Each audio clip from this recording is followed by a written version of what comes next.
This is Maria, a 15-year-old young woman from one of the biggest cities in Latin America. And this is Maria's mother. When Maria tries to talk to her mother about family planning, her mother says, "Maria, you are only 15. Those things are for married women like me for when we want to plan a family. You're too young to talk about this. You need to grow up first."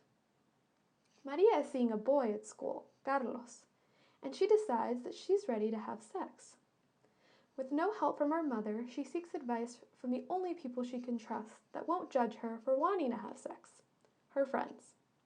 They tell her to use condoms because they're cheap and easy to get, and she does, or at least sometimes. Maria discovers she is pregnant 3 months later. Now Maria's options are 1, to go through with a pregnancy she does not want, or 2, to have an unsafe abortion, because as many places in Latin America, abortions are not only illegal, but criminalized. See, Maria's story highlights how the term family planning can be misinterpreted. Maria was not trying to plan a family. She was trying to be proactive and take ownership over her sexual and reproductive health and the decisions she made. And see, that's just it. Family planning is more than planning your family. Family planning is more than preventing unwanted pregnancies. Family planning is about the health of girls and women all around the world. The access to safe maternal, sexual, and reproductive health services, regardless of your age, income level, or religion.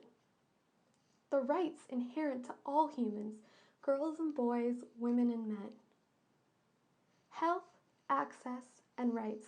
That's the motto of the organization I currently work for, IPAS, a global leader in providing safe abortion care. And that's me in a recent workshop for providing these services for young women in Africa. Let me tell you more about how I got here. I was born in Aguascalientes, Mexico, and raised in the United States in a conservative Catholic family.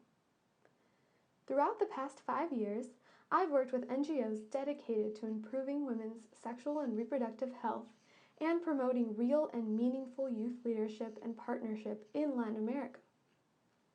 From helping provide emergency contraception to women after the earthquake in Haiti in 2010, to facilitating capacity building workshops for young indigenous leaders from the Cotopaxi region of Ecuador, working with rural and indigenous young leaders to advocate for their rights in the Yucatan Peninsula of Mexico, to working with rural community health promoters on cervical cancer prevention and detection campaigns in Jaén, Peru, to working in Guatemala with indigenous women entrepreneurs to provide them a sustainable income for their families, and finally to Honduras, where I conducted an investigation and interviewed healthcare providers and young mothers on their most pressing maternal health issues.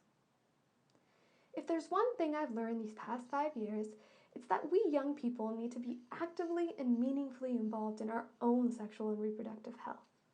We don't want the tokenism that we usually get. We want to form real partnerships and decide over our health services. Family planning is a part of Maria's right to safe, respectful, and accessible sexual and reproductive health services. And what we all really want is for our laws and our governments to support our decisions and not criminalize our rights to things like safe abortion services or contraception. You might be wondering why I care so much. Well, Howard Thurman once said, "Don't ask what the world needs. Ask what makes you come alive and go do it. Because what the world really needs are people who have come alive."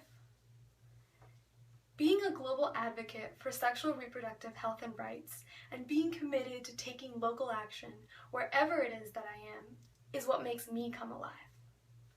Thank you.